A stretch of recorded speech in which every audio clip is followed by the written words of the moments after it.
다음 소식입니다.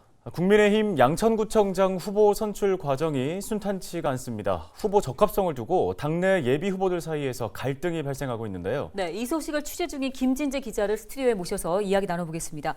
자, 김 기자, 주말 사이에 조수진 국회의원과 일부 예비 후보가 국회에서 긴급 기자회견 열었잖아요. 이 소식부터 살펴볼까요? 네, 국민의힘 양천갑 당협위원장이죠. 조수진 국회의원이 지난 17일 양천구청장 후보 경선과 관련해서 긴급 기자회견을 열었습니다. 기자회견에는 오경훈, 강웅원, 조재현 예비 후보도 참석했는데요. 이들은 서울시당 공천관리위원회가 경선 부정행위 전력자를 배제해야 한다면서 이기재 예비 후보의 컷오프를 주장했습니다. 네, 컷오프를 주장하고 있는 근거가 좀 궁금한데요. 일단 지난 2016년 총선 과정에서 이기재 예비 후보가 이 당원 명부를 목적의 용도, 그러니까 자신의 선거운동에 활용했다는 건데요. 기자회견에 나선 예비 후보들은 이기재 예비 후보가 선거범죄 행위로 대법원에서 벌금 판결을 받았다고 지적했습니다. 이어서 경선 부정행위자를 공천에서 배제하는 당 지침에 따라서 원칙대로 처리해야 한다고 요구했는데요. 이와 관련해서는 조수진 의원 발언 들어보시죠. 예비 후보 한 분, 전력이 당원과 당규, 중앙당 공관위의 세부 규정에 명시된 컷오프에 해당하는 만큼 서울시당 공관위가 원칙대로 해달라고 촉구해야 된다.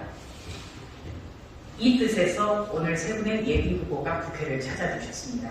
오늘 양천구청장 예비 후보들의 의견을 잘 수렴하셔서 서울시장 공관위가 원칙대로 판단하고 결정해 주셨으면 좋겠습니다.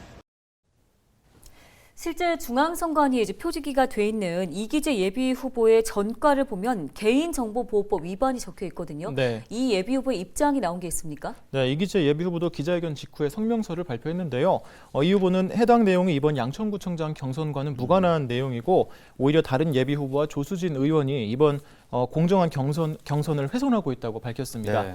당시 당원 명부 입수 과정과 선거법 위반 관련 혐의는 불기소됐고 또 개인정보보호법 위반은 당원 당규상 부적격 기준에 저촉되지 않는다는 건데요. 이기재 예비 후보는 다른 예비 후보들과 조수진 의원이 주장한 허위 사실에 대해 고발 조치하겠다고 밝혔습니다. 이기재 예비 후보 이야기 들어보시죠.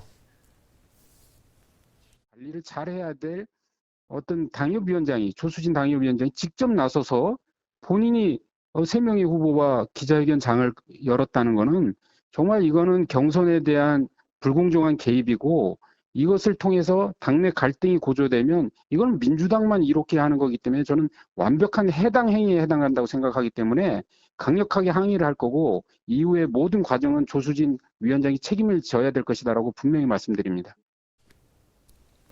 네, 이번 논란과 관련해서 조수진 의원은 당협위원장으로서 다른 예비 후보들의 요구에 따라 기자회견을 열었고 거기에 배석한 것이라는 입장을 밝혔습니다.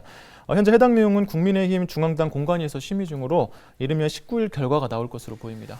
네, 알겠습니다. 양천구청장 선거 국민의힘 경선 과정부터 먼저 좀 짚어봤고요. 더불어민주당은 그러면 어떻게 진행되고 있습니까? 지난 주말이었죠. 17일 김수영 구청장과 하석태 예비 후보가 서울시당 공천관리위원회 면접을 받습니다. 출마 동기와 양천구 현안 등에 대한 질의응답이 요구한 것으로 알려졌는데요. 오는 21일 전후해서 양천구청장 경선에 대한 구체적인 내용이 나올 것으로 보이는데 이 내용은 들어오는 대로 추가로 전해드리도록 하겠습니다. 네, 알겠습니다. 지금까지 김진재 기자와 함께 양천구청장 선거와 관련된 소식 짚어봤습니다. 수고했습니다.